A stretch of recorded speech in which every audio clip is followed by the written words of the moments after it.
বহুতো অৰুণোদয় আঁচনি হিতাধিকাৰীসকলে বা বন্ধু বান্ধৱীসকলে কমেণ্টৰ জৰিয়তে কমেণ্ট কৰি সুধি আছিল যে KYC আপডেট কেনেদৰে কৰিব লাগে বা কোনসকলে কৰিব লাগে, সকলো হিতাধিকাৰীয়ে KYC আপডেট কৰিব লাগিব নেকি বা KYC আপডেট ক'ত কৰিব লাগে সেই সম্পৰ্কেও তথ্যখিনি ভাল ধৰণে জনাবলৈ গৈছিল। সেইবাবে মই এই ভিডিঅ'টো আপোনালোকৰ বাবে লৈ আহিছোঁ। আপুনি KYC আপডেট কেনেকৈ কৰিব, ক'ত কৰিব লাগিব আপোনালোকক জনাম বা কোনসকল হিতাধিকাৰীয়ে কৰিব লাগিব নৱেম্বৰ মাহৰ টকা পাবলৈ।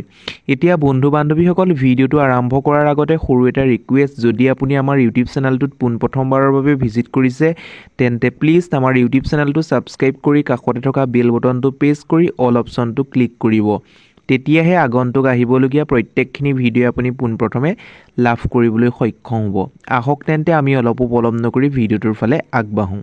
যোৱা ভিডিঅ'সমূহতো মই KYC আপডেটৰ সম্পৰ্কে জনাইছোঁ, যদিও বহুতো বন্ধু বান্ধৱীয়ে কি হয় তেওঁলোকে ভিডিঅ'সমূহ সম্পূৰ্ণকৈ নাচাই স্কিপ কৰি চোৱাৰ ফলত তেওঁলোকে বুজি পোৱাত অসুবিধা হয়। সেইবাবে মই প্ৰথমতে আপোনালোকক জনাই লওঁ, আপুনি সম্পূৰ্ণকৈ ভিডিঅ'টো চাব, তেতিয়াহে আপুনি বুজি পাব। প্ৰথম অৱস্থাত মই আপোনালোকক জনাওঁ যে অৰুণোদয় আঁচনি সকলো হিতাধিকাৰীয়ে KYC আপডেট কৰিব নালাগে, বা আপুনি যদি কৰিব বিচাৰে তেন্তে কোনো কথা নাই, নিজে গৈ পেলাই কৰিব পাৰিব। এতিয়া KYC আপডেট কৰিবলৈ হ'লে ক'ত আপডেট কৰিব লাগিব?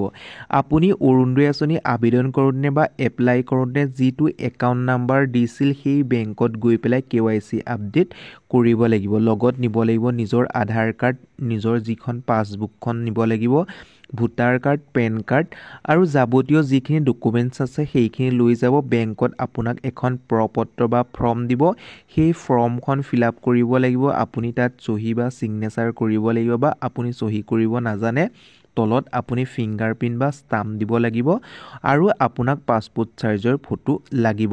সেই ফৰ্মখন ফিল আপ কৰি অহাৰ পিছতে আপোনাৰ KYC আপডেট কমপ্লিট হ'ব। এতিয়া নিশ্চয় গম পাইছে, যিসকল অৰুণোদয় আঁচনি হিতাধিকাৰীসকলৰ হয়তো লিষ্টত নাম থাকিও তেওঁলোকৰ টকাখিনি একাউণ্টত সোমোৱা নাই, তেওঁলোকে KYC আপডেটটো কৰি লওক। যদি আপোনাৰ টকা সোমাইছে তেন্তে আপুনিও কৰিব পাৰে, একো কথা নাই। সকলো হিতাধিকাৰীয়ে KYC কৰিবও পাৰে, নকৰিবও পাৰে। অৰ্থাৎ যিসকলৰ টকা সোমাইছে তেওঁলোকে নকৰিলেও কোনো কথা নাই, যিসকলৰ টকা সোমোৱা নাই একাউণ্টত তেওঁলোকে কৰাটো অতি বাধ্যতামূলক বা অতি প্ৰয়োজন। তেতিয়াহে আপোনাৰ নৱেম্বৰ মাহত যি টকা দিব সেই টকাৰ সহ অক্টোবৰ মাহত মিলাই পেলাই গোটেই টকাটো একেলগে সোমাই যাব KYC আপডেট কৰাৰ পিছত। এতিয়া বহুতো বন্ধু বান্ধৱীয়ে কমেণ্টৰ জৰিয়তে কমেণ্ট কৰি সুধি আছিল যে তেওঁলোকে কিছুমান বন্ধু বান্ধৱীয়ে কমেণ্টৰ জৰিয়তে কৈছিল আমি KYC আপডেট কৰিলোঁ, বৰ্তমানো কিন্তু টকা তেওঁলোকৰ একাউণ্টত সোমোৱা নাই।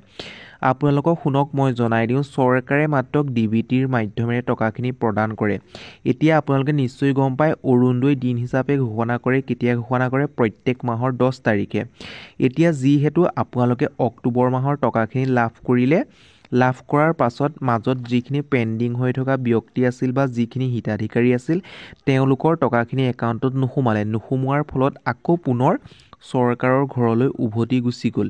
এতিয়া উভতি যোৱা টকাখিনি আপোনাৰ একাউণ্টত কেতিয়া সোমাব? যেতিয়া আকৌ পুনৰ নৱেম্বৰ মাহৰ টকাটো ৰিলিজ কৰিব। ৰিলিজ কৰোঁতে একেলগে আপোনালোকৰ যিখিনি টকা নোসোমোৱা ব্যক্তি আছে বা হিতাধিকাৰী আছে তেওঁলোকৰ একাউণ্টত সোমাই যাব। নিশ্চয় বুজি পালে?